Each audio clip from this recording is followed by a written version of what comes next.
जो बच्चे हरिद्वार से लाए गए थे कोचिंग के, स्कूल के, अभी हरिद्वार का एक दोस्त आया था उसी के आस पड़ोस का, वो कह रहा था कि एक मेरे पड़ोस की में रहते हैं, उनकी एक बिटिया है जिसका फर्स्ट सेमेस्टर है, वो भी गई और उनके माँ बाप आज उस कॉलेज में जा रखे हैं उनसे जवाब लेने कि तुमने हमारे बच्चों को कैसे भेज दिया। ये हकीकत है। तुम्हें पता है कि यहाँ के सूचना विभाग में 600 करोड़ का बजट क्यों रखा गया है? जो मीडिया मैनेज कर सके। ठीक है, मीडिया वालों को बुरे मानने की बात नहीं है, बहुत से ऐसे मीडिया है जो बहुत अच्छे तरीके से आवाज को उठाते हैं और रात 11:30 बजे प्रेस करी तो यहाँ पर भीड़ लग गई थी। पर धामी जी मीडिया मैनेजमेंट के ही थ्रू कल उस मैसेज को दिल्ली पहुंचाना चाहते थे जो हरिद्वार से लोग लाए गए थे। उनका वीडियो बन गया था, वो आपने देखा है कैसे नारे लगा रहे हैं। वो अमित शाह जी को दिखाना था, मोदी जी को दिखाना था कि देखो जी वो तो बस बॉबी पवार है और वो उनके कुछ चुनिंदा लोग हैं, वो तो हमेशा विरोध करते हैं। बच्चे तो ये हैं जिन्होंने पेपर दिया, बच्चे तो ये हैं जो ये बोल रहे हैं कि पारदर्शिता से परीक्षा हुई है, बच्चे तो ये हैं सारे, पर वो बच्चे अभी इंटर करके जा रखे हैं, ये भूल गए। इनका सलाहकार कौन है? धामी जी मुझे पता है, आप मेरी एक एक वीडियो को देखते हो, आप एक एक शब्द पर गौर करते हो। मैं कहता हूं कि अगर कुर्सी बचानी है सबसे पहले सलाहकार बदलो। किससे सलाह लेते हो? किससे सलाह लेते हो? किससे सलाह लेते हो? क्या कोई इतने अनपढ़ है कि ग्रेजुएट लेवल का पेपर है और उसके लिए तुमने फर्स्ट सेम और सेकंड सेम बीए, बीएससी और बीकॉम वालों को ला रखा? ये सलाह किससे ली? दूसरी सलाह ये है कि जब तुमने उनको लाया, अरे बोल देते भाई घर के कपड़े पहन के आना, वो ड्रेस में ले आए, टाई पहन रखी। कुछ बच्चों ने, कुछ बच्चों के बस्ते टांग रखे, हमारे पास वीडियो है देख लो, कुछ बच्चों ने बस्ते टांग रखे। मैं कहता हूं सलाहकार बदलो। क्यों?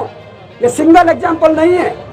आज कहीं कुआंवाला साइड कार्यक्रम था, हमारे 20-25 साथी यहां से गए। अब पता नहीं इनके इंटेलिजेंस ने बताया, इनके एलआईयू ने बताया, हमारे लोग उस होटल के बाहर पहुंचने वाले थे घेराव करने, वहां पर बीएल संतोष भी थे इनके केंद्र से आ रखे, तब तक वहां से निकल गए, तब तक वहां से निकल गए। हमारे कुछ साथी गए थे घेराव करने, पर वहां पर जवाब दिया उन्होंने, क्या बयान दिया कि हम नकल जिहाद को नहीं पनपने देंगे। क्या तरीका है?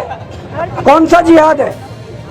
ये पढ़े लिखे युवा है, ये जानते हैं कि जिस अनपढ़ राजनीति तुम करते हो, जिस तरीके की डराने की राजनीति तुम करते हो, ये इससे नहीं डरने वाले या विचलित होने वाले, मार्ग से भटकने वाले नहीं है।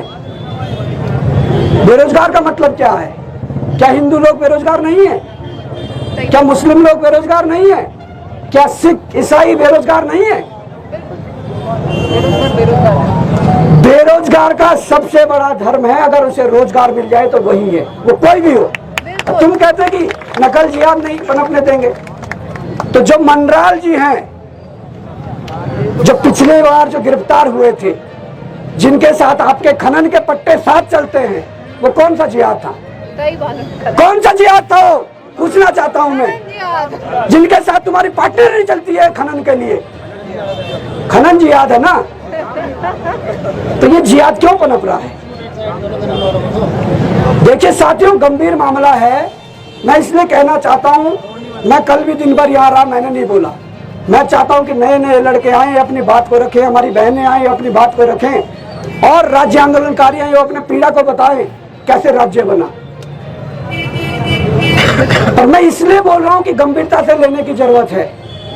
आंदोलन को तो लड़ना पड़ेगा। अभी नवरात्र चल रहे हैं ना, देख लेते हैं। अगर नवरात्रों में भी इन्होंने कोई ऐसा वो नहीं किया 1-2 दिन में, आज विकास नगर में कितनी बड़ी तादाद में युवा साथी सड़कों पर उतरे और पुतला दहन किया, वो हमारी जीत है, वो हमारी ताकत बन गई है। आज श्रीनगर गढ़वाल में कितनी बड़ी तादाद में, आप वीडियो देखना शाम को अगर सोशल मीडिया पे देखोगे, कितनी बड़ी संख्या में श्रीनगर में लोग सड़कों पर उतरे, आज अल्मोड़ा में कितनी बड़ी संख्या में उतरे, परसों पिथौरागढ़ में हुआ, हल्द्वानी में भी हुआ और चंपावत में कल हुआ, कितनी बड़ी संख्या में थे। आप ये मत सोचो कि आप ही यहाँ संघर्ष कर रहे हैं, प्रदेश का एक युवा संघर्ष कर रहा अपनी जगह पे। मुझे फोन आया कल, उत्तरकाशी वालों ने आज वहाँ संघर्ष किया, बल्कि उन्होंने तो आज वहाँ पर बहुत हंगामा किया और आज वीडियो फुटेज उनकी है। कल मुझे फोन आया था, कल बड़कोट में भी कोई विरोध प्रदर्शन होने वाला है। कल मुझे फोन आया, कल ऋषिकेश में भी विरोध प्रदर्शन होने वाला। और सबसे बड़ी बात, हल्द्वानी के बुद्ध पार्क में कल से कुछ युवा साथी भूख हड़ताल पर बैठ रहे हैं। ये आप लोगों की जीत है, हम अकेले नहीं लड़ रहे हैं। ठीक है, हम यहाँ आते हैं, हमारी कुछ मातृशक्ति जो बहनें हैं यहाँ पर आई हैं, उनको हम नहीं कहते कि तुम रात को यहाँ रहो, तुम सुबह 7 बजे आ जाओ। आप आइए, 10, साढ़े 10, 11 बजे आप आइए, शाम को अपना 5-6 बजे निकल जाइए। युवा साथी जो कंटिन्यू नहीं कर सकता है वो आइए, रात को तो कुछ आज रुकिए, कुछ कल रुकिए, कुछ परसों रुकिए, इस तरीके से कुछ दिन के लिए चलाना पड़ेगा इस धरने को। यहाँ पर लोग अपने आप आ रहे हैं, तुम्हारे भोजन की व्यवस्था करके जा रहे हैं, तुम्हारी पानी की व्यवस्था करके जा रहे हैं, उनके अंदर भी पीड़ा है। अभी तक मैं एक राज्य आंदोलनकारी को कहते हुए सुन रहा था, जो मोहन सिंह रावत जिनका नाम था, उनका भी कल बेटा आंदोलन में आया था, उनके अंदर भी पीड़ा है। ऐसा नहीं है कि वो सिर्फ यहाँ दिखावे के लिए आ रहे, उनके बच्चे भी आंदोलनों में हैं। यहाँ कुछ वर्दीधारी है बाहर, अरे उनके बच्चे भी आ रखे हैं, आप पूछिए, हमसे पूछिए। अरे भाई, उनके बच्चे भी आ रखे हैं। आप क्या सोच रहे हैं कि सब सिस्टम ठीक हो जाएगा? मैं तो एक बात मानता हूं, मैं परीक्षा निरस्त करने का सहयोगी या समर्थक मैं तभी हूं यदि सीबीआई जांच होती है। यदि सीबीआई जांच नहीं हुई, परीक्षा निरस्त करा के कोई फायदा नहीं है। मैं बता रहा हूं, परीक्षा निरस्त करा के कोई फायदा नहीं है अगर सीबीआई जांच नहीं होती है। इन लोगों की जड़ें बहुत गहरी है। और मैं एक बात कहना चाहूं, अगर स्टाम्प पेपर पे किसी ने लिखाना है तो लिखा लो आज। अगर सीबीआई हुई, अधिकारी तो अधिकारी, नेता तो नेता, अधिकारी और नेताओं की बीवियां, उनकी पत्नियां भी रडार पर आएंगी, मैं बता रहा हूं। इनकी जड़ें इतनी गहरी है और हमें पता है, पर एविडेंस नहीं मिल रहे ना। अगर एविडेंस हाथ लग जाते तो इनके पत्नी का पोस्टर या तस्वीर यहां लगाता दिखाता ये है। और ये हमें पता कि हो रहा है, कर रहे हैं, कौन कौन कर रहे हैं। तो इसलिए कह रहा हूं कि पेपर रद्द करने का फायदा तभी है अगर सीबीआई जांच होती है। अब दूसरा पॉइंट, पेपर रद्द क्यों नहीं कर रहे हैं? धामी की कुर्सी खतरे में पड़ी हुई है, वो तो हाथों हाथ पेपर निरस्त कर देते। कुर्सी खतरे में है, इस बात को ध्यान में रखो। उन्हें यह भी अल्टीमेटम है कि भाई अगर ज्यादा दिन तक ये चला तो तुम्हें बदल देंगे। पर उससे बड़ा डर क्या है मैं बताता हूं। कुर्सी से भी, कुर्सी का खतरा है, पर उस कुर्सी के खतरे से भी बड़ा एक डर है। इस परीक्षा में बहुत बड़े स्तर पर बहुत ज्यादा लोगों से पैसे ले रखे हैं, 15-15 लाख रुपए, बहुत लोगों से। वो इतनी मोटी रकम है कि अगर परीक्षा निरस्त कर दी तो धामी आज उन्हें वापस नहीं लौटा पाएगा। और अगर वापस नहीं लौटाए, परीक्षा निरस्त हो गई, कोई बॉबी पवार के पास आएगा, कोई राम गंडवाल के पास आएगा, कोई मीडिया बंधुओं के सामने आएगा और बोलेगा मेरे से पैसे लिए थे, इनकी पोल खुल जाएगी। इसलिए ये लोग ना परीक्षा रद्द कर पा रहे हैं, ना सीबीआई जांच कर पा रहे हैं। पर आप लोगों की अगर एकजुटता रही, परीक्षा निरस्त भी होगी, सीबीआई जांच भी होगी। और सीबीआई जांच केवल यूकेएसएससी की नहीं, सीबीआई जांच केवल यूकेएसएससी की नहीं, एक दूसरा भी आयोग है इनका भाई, बड़ा भाई, एक बड़ा भाई है। जब छोटा ही नालायक हो गया तो बड़े से ही सीखा होगा, बड़े से सीखा होगा। सीधी सी बात है, सीधी सी बात है, क्योंकि संगत का असर होता है। संगत का देखो, अरे यार लोग, मैं कह रहा हूँ भाई इसमें दिमाग लगाने की जरूरत नहीं है। बड़ा भाई नालायक था, उसकी संगत में आकर छोटा भाई भी नालायक हो गया। अभी मैं ये पूछना चाहता हूँ आप सबसे, सहायक सांख्यिकी अधिकारी का पेपर किस किसने दिया था? सहायक सांख्यिकी अधिकारी का पेपर किसने किसने दिया था? किसने दिया था? क्या क्वालिफिकेशन मांगी थी? कंप्यूटर मांगा था? ओ लेवल मांगा था? हाँ मांगा था। 100 नंबर का पेपर था कंप्यूटर का। उसमें कितने नंबर लाने थे कंप्यूटर में? 40 फर्स्ट वाला था उसमें तो। फर्स्ट वाला छोड़िए, कंप्यूटर की बात करिए। 40 नंबर लाने थे कंपलसरी या नहीं? भले ही नंबर नहीं जुड़ते आपस में, 40 नंबर लाने थे। अब देखिए जी, बड़े भाई की हरकत देखिए, बड़े भाई की हरकत देखिए। अभी 18 तारीख को एक रिजल्ट निकलता है। ये आंकड़े गौर से देखिए और देखिए। तुम यहाँ पे सोच रहे हो कि तुम्हारा पेपर लीक हो गया, यहाँ तो लीक के होने के बाद रिजल्ट भी आ गया। मैं बता रहा हूँ, तुम ये देखिए, सांख्यिकी सहायक सांख्यिकी अधिकारी का जो पेपर हुआ था उसमें 300 नंबर का पेपर था। 200 नंबर जो सब्जेक्टिव था, 100 नंबर कंप्यूटर था, ओ लेवल मांगा था शायद। और उस कंप्यूटर में यह कहा गया था कि 40 नंबर कंपलसरी लाने हैं, क्वालिफाई जो था। और वो नंबर आपस में नहीं जुड़ेंगे, वो अलग बात है, मेरिट में नहीं जुड़ेंगे, अलग बात है, पर 40 नंबर क्वालिफाई था। अब बड़े भाई की हरकत देखिए, कितना वो बेईमान है, कितना वो नालायक है। रोल नंबर है 800410, रोल नंबर है 800410। ये ओबीसी का कैंडिडेट है, ये ओबीसी का कैंडिडेट है। और पता कंप्यूटर में इसके कितने नंबर है? कितने होंगे? 5 नंबर। कंप्यूटर में इसके नंबर है 7। अब सुनो, कंप्यूटर में इसके नंबर है 7 और इसका फाइनल रिजल्ट में नाम आ रखा है। इसका फाइनल रिजल्ट में तुम कह रहे लीक हो रहा है। अरे लीक नहीं हो रहा, पता नहीं क्या क्या हो रहा है। अब सुनो, इतना ही नहीं है, अब तुम नारे लगाओगे जब मैं नाम बोलूंगा। मैंने अभी कैटेगरी बोली, इसके नंबर बोले, इसका रोल नंबर बोला। अब नाम का उच्चारण करूंगा नवरात्रों के समय पे। अब नाम का उच्चारण करूंगा नवरात्र के समय पे। नाम है मनोज सिंह धामी। नाम है मनोज सिंह धामी। अब बोलो, पेपर चोर कौन है? पेपर चोर कौन है? पेपर चोर, पेपर चोर, पेपर चोर। सुनो, अब क्या होगा? ये जो मैं बोल रहा हूँ हमारी आईडी पे चल रहा है, इनका पूरा आईटी सेलेक्टिव है।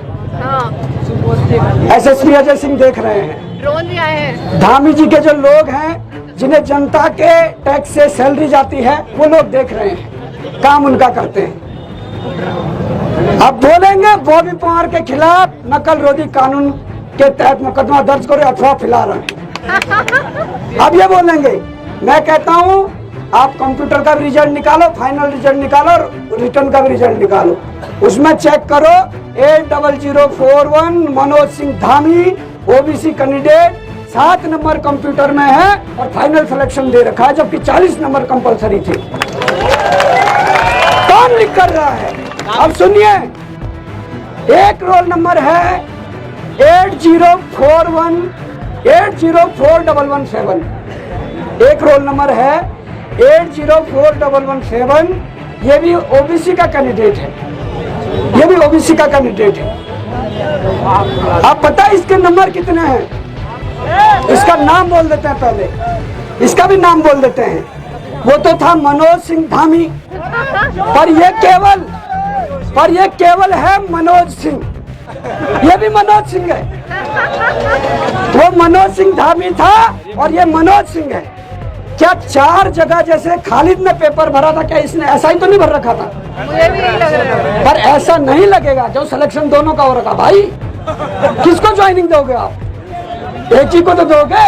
अब सुनो, इसके कितने नंबर होंगे? कितने होंगे? सुनो सुनो, हो गया। मैंने जब सुबह पूरी लिस्ट चेक करी कंप्यूटर टेस्ट में जिन लोगों ने प्रतिभाग किया, तो मुझे रोल नंबर उसमें मिला ही नहीं। इसने पेपर ही नहीं दिया कंप्यूटर का, इसने पेपर ही नहीं दिया और सिलेक्शन फाइनल सिलेक्शन ले रखा है।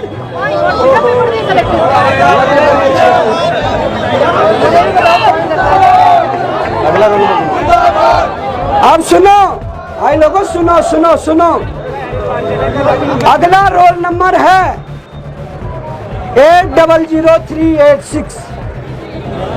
800386 ये SC कैटेगरी का व्यक्ति है और इसका नाम है सत्येंद्र सिंह। इसके कितने नंबर होंगे? इसके नंबर है 29। इसके नंबर है 29। पर जहाँ 40 नंबर कंपलसरी मांगे हो, वहाँ पर इन लोगों का जो सिलेक्शन है संदिग्ध है या नहीं है, घपला हुआ है या नहीं हुआ है। ये तो मैं सुबह यहाँ से, जब मैं यहीं में रात भर था और 2-3 दिन से, मतलब रात को 2-3 घंटे सो रहे हैं, तो मैं सुबह यहाँ से जब कार्यालय तक गया, वहाँ मैंने लिस्ट बनाई। पर अगर अब जांच पड़ताल करनी पड़ेगी इसकी भी, मुझे निकलता बहुत कुछ निकल कर आएगा। इसके अलावा बहुत सारी चीजें हैं। तो जब दोनों आयोग लीक कर रहे हैं, तो फिर भर्ती किसकी करनी?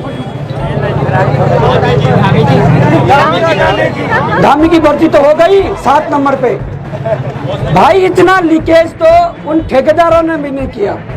अगर इस प्रदेश में एक दूसरा भ्रष्टाचार है सबसे बड़ा, हमारी पुष्पा बहन यहाँ पर बैठी है, जिला पंचायत बहुत प्रचंड बहुमत से जीती है, 3333 वोटों से जीती है। स्वाभिमान मोर्चा की ये महिला शक्ति है, 3333 वोटों से जीत दर्ज की है। इन्होंने एक मुद्दा उठाया और उसके लिए भूख हड़ताल की, कई आंदोलन किए। जल जीवन मिशन में भ्रष्टाचार, बहुत बड़ा भ्रष्टाचार। अगर पूरे प्रदेश का भ्रष्टाचार खोला जाए तो भाई उसमें बहुत भ्रष्टाचार किया है। पर उन ठेकेदारों ने भी इतना लीकेज नहीं छोड़ा कि कहीं से इतना लीक हो जाए जितना लीक ये आयोग हो रहा है। वो भी इतने लीक नहीं हो रहे जिन्होंने करोड़ों रुपए अंदर कर दिए हैं। तो मेरा कहने का तात्पर्य ये है कि ये जांच क्यों नहीं करवाना चाह रहे हैं और ये सीबीआई की एंट्री क्यों नहीं करवाना चाह रहे हैं। अब ध्यान से सुनना, कल मैं भी अखबार पढ़ रहा था, मेरे घर वालों ने अखबार पढ़ा होगा, मेरे रिश्तेदारों ने अखबार पढ़ा होगा, मेरी मंगेतर ने अखबार पढ़ा होगा, मेरी बहनों ने, मेरे भाई ने, मेरे दोस्तों ने अखबार पढ़ा होगा। उसमें क्या लिखा था कि अब बॉबी पवार पर भी कसेगा शिकंजा। भाई मैं तो धन्य हो गया। आज तक इतने सालों में हम संघर्ष करते रहे, तुमने सीबीआई इसलिए नहीं लाई क्योंकि तुम्हारे लोग फंस रहे थे। तो भाई अब क्यों देर कर रहे हो? अब तो बॉबी पवार फंस रहा है।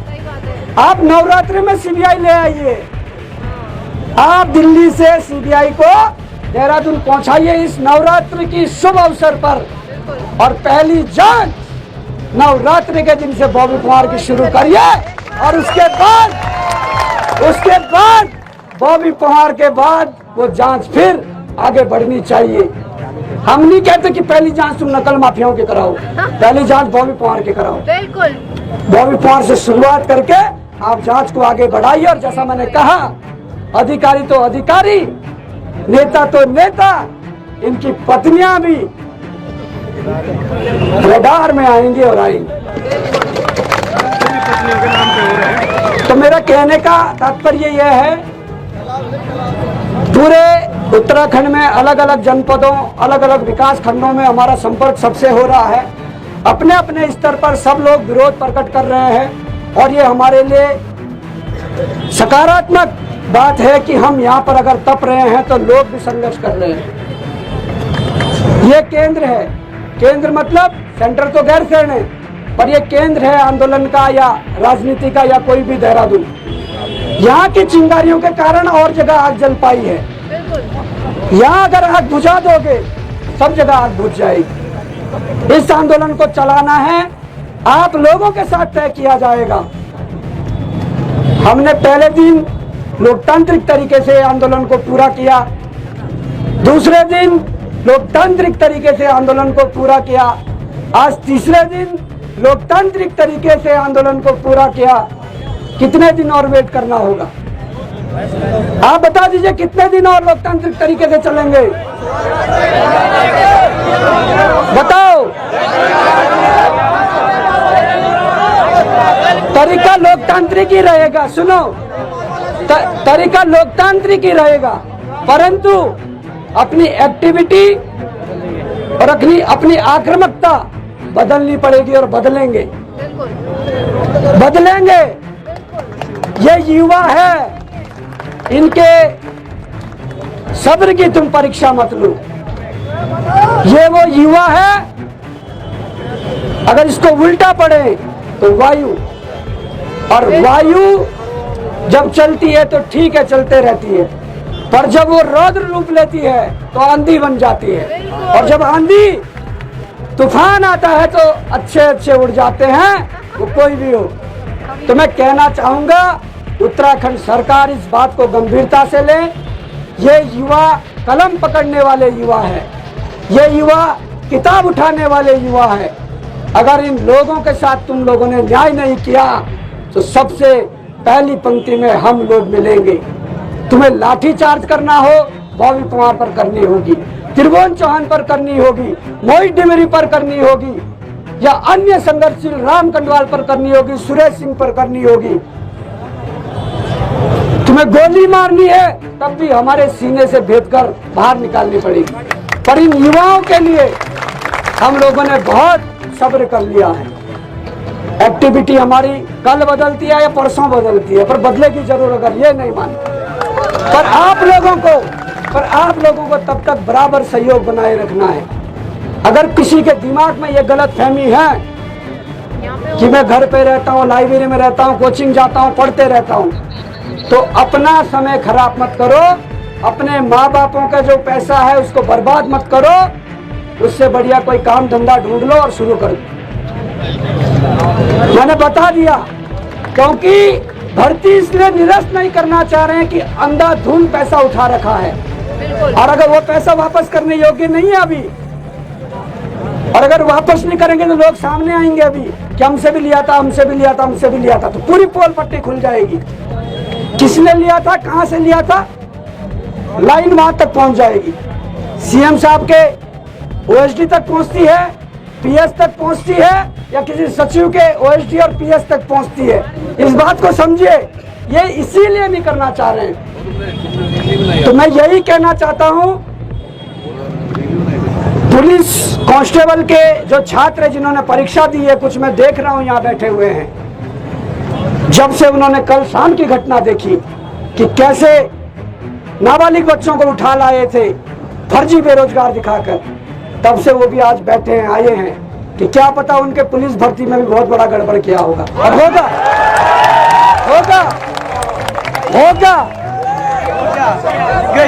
ये तो मैं ये कहना चाहता हूँ कि एक महिला, इस बात को सुनो, एक महिला वो असिस्टेंट प्रोफेसर जो देवदूत बनकर आई इस प्रदेश के लिए, हम तो उसका नाम नहीं लेना चाह रहे थे, पर इनकी ट्रेनिंग देखिए, तब बोलते हैं कि जिलों में आईपीएसों को बिठाया करो, प्रमोटियों को नहीं। अगर आईपीएस बैठा होता, उसको पता होता कि ये मेरे ट्रेनिंग का हिस्सा नहीं है, या मुझे ऐसी ट्रेनिंग नहीं दी गई है कि कोई अगर आपके पास साक्ष्य दे रहा है उसकी गोपनीयता रखनी पड़ती है, बिल्कुल उसकी गोपनीयता रखनी पड़ती है, और आपने उसे प्रेस के सामने बिठा दिया। तब बोलता हूँ ये प्रमोटी जो जिलों में नहीं बैठने चाहिए, आईपीएस जो डायरेक्ट आईपीएस आ रहा है उसको जिलों में बिठाओ। इन लोगों ने गलती कर रखी। आप बताइए, तुम पढ़े लिखे छात्र हो ना, संविधान पढ़ते हो, कानून पढ़ते हो, पेपर बाहर कहां से आया? हरिद्वार के एक सेंटर से जो आया, और जगह से कितना बाहर आया वो जांच का विषय है। जो 11:30 बजे पेपर बाहर आया हरिद्वार के सेंटर से। वो सेंटर किसका था? भाजपा के एक नेता का। अब जब पेपर हरिद्वार से बाहर आया, बॉबी पवार उस दिन हरिद्वार में था और मैंने कहां से सर्कुलेट किया? फेसबुक में, हरिद्वार से। मुझे कहां की एसओजी ने बयान के लिए बुलाया? हरिद्वार की। तो भाई ये रायपुर थाने में मुकदमा क्यों हुआ? अजय सिंह जिसकी हेरदेख कर सके, अजय सिंह जिसकी निगरानी कर सके, ये मुकदमा हरिद्वार में क्यों नहीं हुआ? समझ रहे हो? अभी खालिद पे भी प्रेशर डाला जाएगा कि खालिद तू ऐसा बोल, नहीं तो तेरे पे और एक्स्ट्रा 2 धारा लगा देंगे या तेरे पे गैंगस्टर लगा देंगे। तू ऐसा बोलेगा तो तेरी वो गैंगस्टर कम कर देंगे। अभी असिस्टेंट प्रोफेसर के परिवार को भी परेशान किया जाएगा, उनको भी दबाया जाएगा, जबकि हमें उनके साथ खड़ा होना है। अगर एक बात सुन लो, तुम पढ़े लिखे हो सब, हम पढ़े लिखे हैं। अगर असिस्टेंट प्रोफेसर मुझे भी नहीं भेजती, पुलिस को भी नहीं भेजती, उसको तो सॉल्व करके भेज चुके थे, उसने वो कहां भेजा हमें भी नहीं पता, पुलिस को भी नहीं पता, पुलिस को भी नहीं पता, तो क्या ये मामला खुल पाता? बताओ। जिस महिला की बदौलत मामला खुला है, जो यहाँ के बेरोजगारों के लिए देवदूत बनकर आई है, जिस महिला ने ये दिखाया है कि नकल रोधी कानून भी है, हाकिम सिंह भी पहले दिन जेल में है, तब भी पेपर लीक हो रहे, उस महिला ने ये साक्ष्य दिए, ये दिखाया है। तो मैं कहना चाहूंगा कि आप लोगों को संघर्ष करना पड़ेगा और बातचीत करेंगे। अगर जरूरत पड़ी, इन चोरों से नहीं मिलने वाले, अब इन चोरों से नहीं मिलने वाले। बॉबी पवार के संपर्क दिल्ली में भी है, बॉबी पवार के संपर्क दिल्ली में भी है। मिलेंगे, बोलेंगे इस चोर को बिठाया है तुमने उत्तराखंड में, ये इस चोर के हाल है। वहां वो वीडियो भी दिखाई जाएगी बकायदा कि कैसे नाबालिग लड़कों का पकड़कर उन्होंने बस में बिठाकर वहां लेगी। हम जाएंगे दिल्ली, दिल्ली में बताएंगे इनके कार्य कारनामे। तुम ये मत सोचो कि बॉबी पवार ये बोलेगा माननीय मुख्यमंत्री जी मिलने का समय दो। हम नहीं मांगते समय, और हमें ना चाहिए। हम ना ऐसे चोरों से मिलते हैं। हम जब तुमसे मिले थे तुमने करा नहीं कुछ। कल हमारा डेलीगेशन मिला राम भाई के नेतृत्व में, उनके लिए लॉलीपॉप दे दिया तुमने। बोला था शाम तक कुछ रिजल्ट दे दो, कुछ नहीं दिया। शाम तक रिजल्ट हो दिया, बच्चे भर के लाए और उनसे नारे लगवाए और भिजवा दिया। तो अगर जरूरत पड़ी तो 1-2 दिन के अंदर दिल्ली से भी संपर्क किया जाएगा और बताया जाएगा कि ये हालात है, तुम अगर सुधारते तो सुधारो, नहीं तो तुम उत्तराखंड में आए थे कि भाई और बहनों, सुनो सुनो, बोला था ना भाई और बहनों, मुझे माँ गंगा ने बुलाया है। तो ये माँ गंगा अगर बुलाती है तो ये रौद्र रूप भी लेती है। उन्होंने कहा था उत्तराखंड की जवानी और उत्तराखंड का पानी बेकार नहीं जाने देंगे। जवानी सड़कों पर है, पानी भी सड़कों, पानी बह के जा रहा है और सीधे उत्तराखंड की सीमा को पार करके जा रहा है। कहाँ काम आ रहा है? हम पहाड़ों में जाते हैं, गंगोत्री से गंगा निकलती है, गंगोत्री में बिस्लरी चल रही है, उसको उठा के देखा, मैंने कहा किसी ने लोकल लगा रखा होगा, देखा हरियाणा से बन के आ रही है। बताओ, ये स्थिति है। जो स्थापित किया जा सकता है, जो उद्योग, उस चीज के लिए एक प्रयास नहीं कर पा रहे हैं। इनके पास कोई विजन नहीं है। पर तुम में से, हम में से कोई अगर कल बैठेगा तो जरूर सोचेगा कि गंगा का क्या महत्व है। केवल एक गंगा नदी, एक गंगा माँ अपने इस उत्तराखंड के सभी बच्चों को पाल सकती है। और ये लोग कहते हैं कि कुछ नहीं है, ये केवल खनन के ठेके दे सकते हैं। एक टिहरी डैम जिसकी लंबाई 44 किलोमीटर है, मिनी समुद्र है, वो छोटा समुद्र है। वो टिहरी डैम की अगर मछली उत्पादन किया जाए, पूरे एशिया को मछली सप्लाई कर सकता है, पूरे एशिया को। पर इनके पास उसका टेंडर किसको दे रखा? गुजरात वाले को। गंगा में खनन का टेंडर, यमुना में खनन का टेंडर किसको दे रखा? हैदराबाद वाले को। तुम कहते नकल जिहाद नहीं पनपने देंगे, और तुम बिरयानी जिहाद पनपाओगे यहाँ खनन लाकर, हैं? बिरयानी जिहाद पनपा रखा है। तो मेरा कहने का मतलब ये है, मैं ये जो शब्द बोल रहा हूँ, जो चीज़ें बोल रहा हूँ, पढ़े लिखे हैं आप लोग इसलिए बोल रहा हूँ कि दिमाग में बैठ जानी चाहिए। शाम को तुम्हारे माता का, तुम्हारे पिता का फोन आता होगा, उनके सामने डिस्कस होना चाहिए कि क्या हालत कर दिए हैं। जब उनके साथ डिस्कस होगा तब जाकर फायदा होगा, तब जाकर प्रेशर बनेगा। और कई अभिभावकों के फोन आ रहे हैं कि आप कॉल करिए, हम भी अब आंदोलन में आएंगे, और आने चाहिए।